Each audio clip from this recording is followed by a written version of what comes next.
Hello बच्चों। आज हम जो क्लास करने जा रहे हैं वो एक शॉर्टकट क्लास है हमारे पास्ट टेंस और फ्यूचर टेंस की।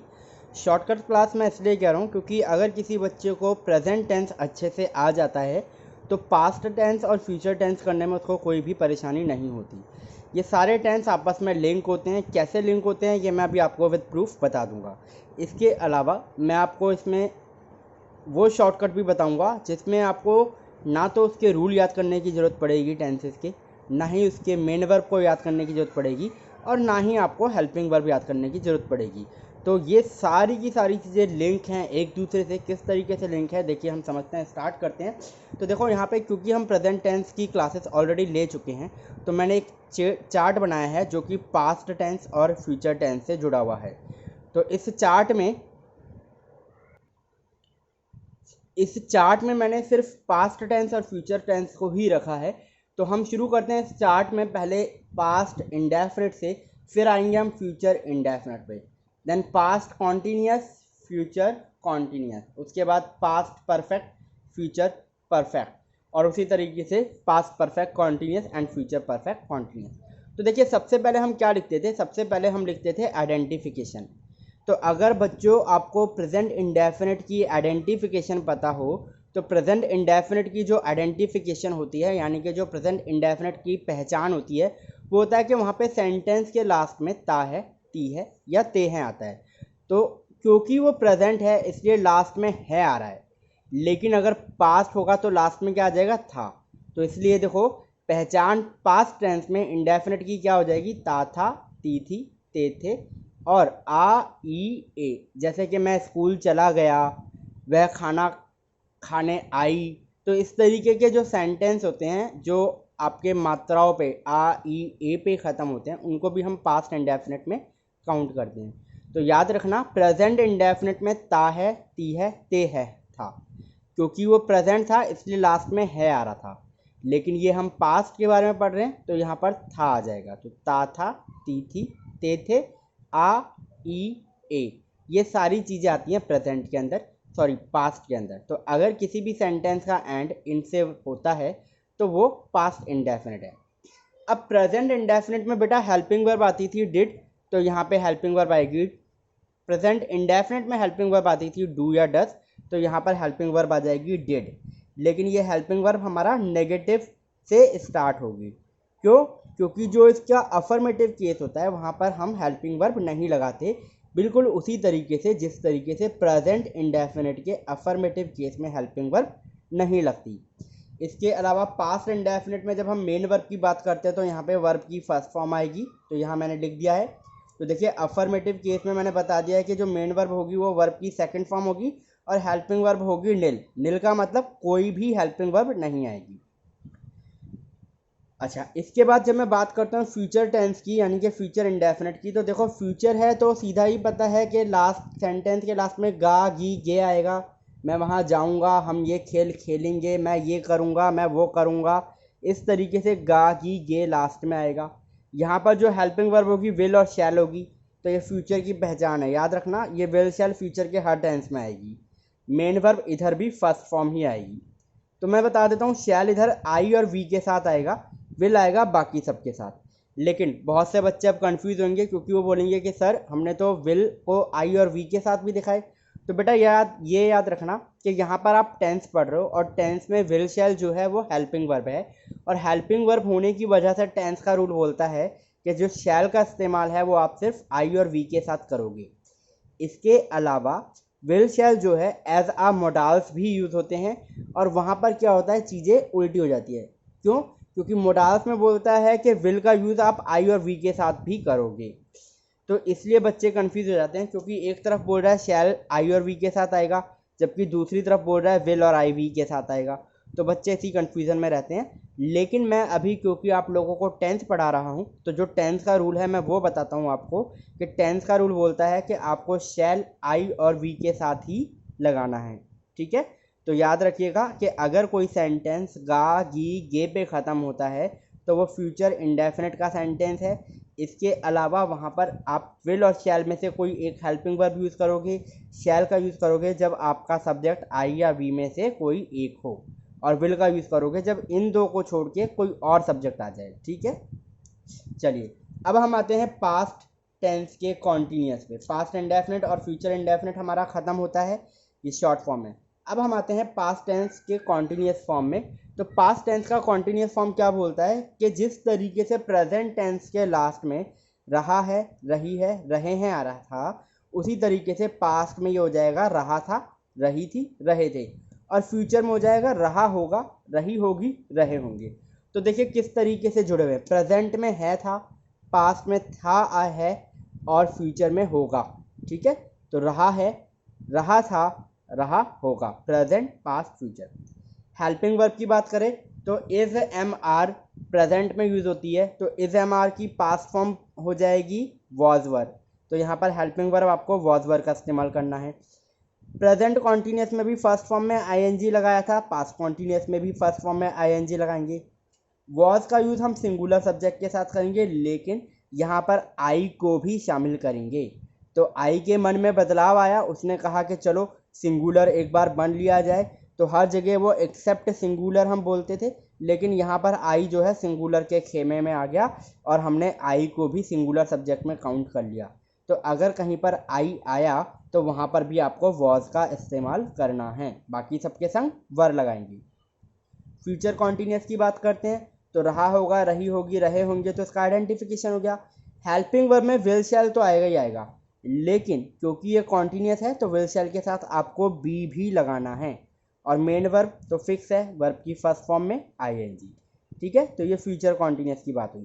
तो फ्यूचर कॉन्टीन्यूअस में सिर्फ एक चेंज है कि आपको बी का इस्तेमाल करना है यहाँ पे हेल्पिंग वर्ब के साथ। ठीक, तो will be, shall be. Then हम बात करते हैं पास्ट परफेक्ट टेंस की। तो वहाँ पर देखो प्रेजेंट परफेक्ट में चुका है, चुकी है, चुके हैं, लिया है, दिया है, किया है, गया है, हुआ है, ये सारी चीज़ें थी। लेकिन पास्ट टेंस में क्या होगा, है की जगह पर था आ जाएगा। तो चुका था, चुकी थी, लिया था, दिया था, किया था, ये सारी चीज़ें आ जाएंगी। और फ्यूचर में होगा आ जाएगा, चुका होगा, चुकी होगी, लिया होगा, दिया होगा, किया होगा, हुआ होगा, ये सारी चीज़ें आएंगी। प्रेजेंट में हमारी जो हेल्पिंग वर्ब थी वो हैज़ हैव थी, तो पास्ट में हैज़ हैव का जो पास्ट फॉर्म होगा वो हो जाएगा हैड। तो यानी कि पास्ट में हमारी हेल्पिंग वर्ब आ जाएगी हैड और मेन वर्ब थर्ड फॉर्म रहेगी। ठीक है, इसी तरीके से फ्यूचर परफेक्ट में विल शैल तो अपनी जगह रहेगा ही, लेकिन परफेक्ट में हैव और आ जाएगा। तो याद रखना कॉन्टीन्यूअस में भी परफेक्ट में हैव, विल शैल हर जगह आ रहा है। देखो इंडेफिनिट में भी आया, कॉन्टीन्यूअस में भी आया, परफेक्ट में भी आया, परफेक्ट कॉन्टीन्यूअस में भी आएगा। ठीक है, तो विल शैल अपनी जगह पे रहेगा ही रहेगा, साथ में हैव आ जाएगा फ्यूचर परफेक्ट टेंस में। अब बात करते हैं हम फ्यूचर परफेक्ट कॉन्टीन्यूअस की। तो यहाँ पर आप देख रहे हैं ये फ्यूचर परफेक्ट कॉन्टीन्यूअस का टेंस है पास्ट परफेक्टली। तो यहाँ पर क्या है, रहा था, रही थी, रहे थे विद टाइम। प्रेजेंट में क्या था, रहा है, रही है, रहे हैं, विद टाइम था। यहाँ पर पास्ट है तो था लग गया है की जगह पर। हेल्पिंग वर्ब हैड बीन हो जाएगा, वहाँ हैज़ हैव बीन था प्रेजेंट में, तो हैज़ हैव की जगह पर हैड बीन कर दिया। फर्स्ट फॉर्म में आईएनजी आएगा। फ्यूचर की बात करते हैं तो रहा होगा, रही होगी, रहे होंगे हो जाएगा, टाइम इसमें भी आएगा, विल शैल भी आएगा इसमें, लेकिन साथ में हैव बीन भी आ जाएगा, यानी कि will have been, shall have been, और फर्स्ट फॉर्म में आईएनजी तो आएगा ही आएगा। इसके अलावा परफेक्ट कॉन्टीन्यूअस में आपको सिंस फोर का भी इस्तेमाल बिल्कुल उसी तरीके से करना है जिस तरीके से आपने प्रेजेंट परफेक्ट कॉन्टीन्यूअस में किया था। अब देखिए यहाँ पे मैं लिंक करने जा रहा हूँ। तो अभी मैंने आपको बताया कि देखो प्रेजेंट टेंस से ही पास्ट और फ्यूचर जुड़े हुए हैं। जैसे वहाँ पर आइडेंटिफिकेशन थी, सेम आइडेंटिफिकेशन हमारी पास्ट और फ्यूचर टेंस में भी बन रही थी। ठीक है, उसके अलावा मैंने आपको मेन वर्ब और हेल्पिंग वर्ब भी यहाँ पे साथ साथ लिखी। अब जब इनके रूल बनाने की बारी आएगी तो रूल बनाने में मेरे ख्याल से आप लोगों को कोई परेशानी नहीं होनी चाहिए, क्योंकि आप लोगों ने मेरा पैटर्न वाला वीडियो देख लिया है। और अगर आप बच्चों ने वो वीडियो देखा है तो उसमें आपको बहुत अच्छे से पता चल गया होगा कि अफर्मेटिव, नेगेटिव, इंटेरोगेटिव और इंटेरोगेटिव नेगेटिव के रूल को हमें किस तरीके से इम्प्लीमेंट करना है। वहाँ पर सब्जेक्ट और ऑब्जेक्ट अपनी जगह पर होते हैं, आपको सिर्फ हेल्पिंग वर्ब और मेन वर्ब पता करनी होती है। तो हेल्पिंग वर्ब और मेन वर्ब इस वक्त मैंने आपको यहाँ चार्ट में बता ही दी है। ठीक है, अब मैं यहाँ पर एक चीज़ और बताने जा रहा हूँ। देखिए इधर मैंने टेंस लिखे हैं, present tense, past tense, future tense, और यहाँ पे मैंने टेंस के पार्ट लिख दिए indefinite, continuous, perfect, perfect continuous. तो देखिए चाहे मेरा प्रेजेंट इंडेफिनिट हो, चाहे मेरा पास्ट इंडेफिनिट हो, चाहे मेरा फ्यूचर इंडेफिनिट हो, यहाँ पर अगर आप नोटिस करेंगे तो हमेशा हर जगह वर्ब की फर्स्ट फॉर्म, वर्ब की फर्स्ट फॉर्म, वर्ब की फर्स्ट फॉर्म आ रहा है। ठीक है, तो इसका मतलब क्या है, इंडेफिनिट चाहे वो प्रेजेंट का हो, पास्ट का हो या फ्यूचर का हो, वहाँ पे वर्ब की फर्स्ट फॉर्म ही आएगी। तो मेन वर्ब फिक्स है इंडेफिनिट में, वर्ब की फर्स्ट फॉर्म। कॉन्टीन्यूअस में जो मेन वर्ब रहेगी वो वर्ब की फर्स्ट फॉर्म में आईएनजी रहेगी, तीनों ही टेंस के अंदर। परफेक्ट में मेन वर्ब वर्ब की थर्ड फॉर्म रहेगी, तीनों ही टेंसेस के अंदर। और परफेक्ट कॉन्टीन्यूअस में वर्ब की फर्स्ट फॉर्म में आईएनजी रहेगा, तीनों ही टेंस के अंदर। ठीक है बेटा, तो इतना आपको याद रखना है कि इंडेफिनिट में फर्स्ट फॉर्म, कॉन्टीन्यूअस में आईएनजी, परफेक्ट में थर्ड फॉर्म और परफेक्ट कॉन्टीन्यूअस में वापस से आईएनजी। तो मेन वर्ब अगर आपको ये याद हो गया तो मेन वर्ब तो याद करने की ज़रूरत है नहीं। तो अब आपका जो लोड बचेगा, क्योंकि रूल बनाना आपको आ गया, आइडेंटिफिकेशन कैसे होती है ये मैंने आपको बता दिया, रूल आप बनाना सीख ही गए हो। हेल्पिंग वर्ब और मेन वर्ब मैंने पहले बता दिया, जिसमें मेन वर्ब का शॉर्टकट मैंने आपको बता दिया है कि इंडेफिनिट में फर्स्ट फॉर्म, कॉन्टीन्यूअस में आईएनजी, परफेक्ट में थर्ड फॉर्म, परफेक्ट कॉन्टीन्यूअस में भी आईएनजी। अब मैं बात करने जा रहा हूँ हेल्पिंग वर्ब की। तो देखो, अगर आप ध्यान से देखोगे ना तो हेल्पिंग वर्ब भी आपको याद करने की ज़रूरत नहीं है। यहाँ देखो, प्रेजेंट में हेल्पिंग वर्ब थी डू डज। ठीक है, प्रेजेंट में हेल्पिंग वर्ब डू डज थी, तो डू डज का पास्ट फॉर्म क्या हो गया, डिड। यानी कि डज को तो आप इग्नोर ही कर दो, डू का पास्ट फॉर्म हो गया डिड, तो यानी कि पास्ट टेंस की हेल्पिंग वर्ब बन गई डिड। और फ्यूचर तो विल शैल के बिना चलेगा ही नहीं, तो फ्यूचर का याद रख लेना कि भाई विल शैल आएगा। अब देखिए, प्रेजेंट में कॉन्टीन्यूअस के अंदर हेल्पिंग वर्ब थी इज एम आर। प्रेजेंट में कॉन्टीन्यूअस के अंदर हेल्पिंग वर्ब थी इज एम आर, और इज एम आर का पास्ट फॉर्म होता है वॉज वर। ठीक है, कॉन्टीन्यूअस में अगर हम फ्यूचर कॉन्टीन्यूअस की बात करते हैं तो विल शैल तो अपनी जगह, बस आपको बी का ध्यान रखना है कि यहाँ पे फ्यूचर कॉन्टीन्यूअस में विल शैल के साथ बी भी आएगा। ठीक है, अब वापस से आते हैं। प्रेजेंट परफेक्ट में हेल्पिंग वर्ब थी हैज़ हैव। हैज़ हैव का पास्ट फॉर्म होता है हैड, तो देखिए प्रेजेंट की हेल्पिंग वर्ब हैज़ हैव है, तो पास्ट की हेल्पिंग वर्ब हो गई हैड। और फ्यूचर टेंस में विल शैल तो आपको पता ही है कि फिक्स है, बस यहाँ पर हैव और लगा देना है। याद रखिएगा, हैज़ नहीं लगेगा, हैव लगेगा, विल हैव, शैल हैव। अब यहाँ पर आप देखिए परफेक्ट कॉन्टीन्यूअस में, प्रेजेंट परफेक्ट कॉन्टीन्यूअस में हैज़ हैव बीन था, हैज़ हैव की जगह हैड लग गया, बीन अपनी जगह आ गया, हैड हैव बीन। ठीक है, हैज़ हैव बीन का हो गया हैड बीन। और फ्यूचर परफेक्ट कॉन्टीन्यूअस में विल शैल हैव बीन, यानी कि पूरी की पूरी परफेक्ट की ही हेल्पिंग वर्ब है, साथ में बीन और लगा दिया। तो यानी कि अगर मैं बात करता हूँ, आपको सिर्फ और सिर्फ फ्यूचर की ही हेल्पिंग वर्ब पर थोड़ा सा ध्यान रखना है। अगर आपको प्रेजेंट की हेल्पिंग वर्ब आती है तो आप पास्ट की हेल्पिंग वर्ब बहुत आसानी से बना सकते हो। फ्यूचर की हेल्पिंग वर्ब में विल शैल फिक्स है, सिर्फ कॉन्टीन्यूअस में बी लगाना है, परफेक्ट में हैव लगाना है, परफेक्ट कॉन्टीन्यूअस में हैव बीन लगाना है। तो आई होप आप लोगों को ये वीडियो मेरा अच्छे से समझ में आया होगा, और मुझे नहीं लगता कि ये वीडियो समझने के बाद आपको हेल्पिंग वर्ब या मेन वर्ब को लेके कोई डिफ़िकल्टी रही होगी। अब बच्चों, मैं बात करता हूँ उन बच्चों के लिए जिनके 10th के या 9th के पेपर होते हैं और उसमें आ जाता है फिल इन दी वर्ब्स, यानी कि आपको वहाँ पर वर्ब को फिल करना होता है। तो बेटा आपको क्या करना है, बस दो चीज़ों का याद रखना है। या तो आपको हेल्पिंग वर्ब बोलेगा कि भाई हेल्पिंग वर्ब लिखो, या बोलेगा मेन वर्ब लिखो। ध्यान रखना कि अगर बोला हेल्पिंग वर्ब लिखो तो आपको ध्यान देना है मेन वर्ब की तरफ, यानी कि उसकी मेन वर्ब दी होगी। अगर हेल्पिंग वर्ब पूछ रहा है तो मेन वर्ब दी होगी, और अगर मेन वर्ब पूछ रहा है तो हेल्पिंग वर्ब दी होगी।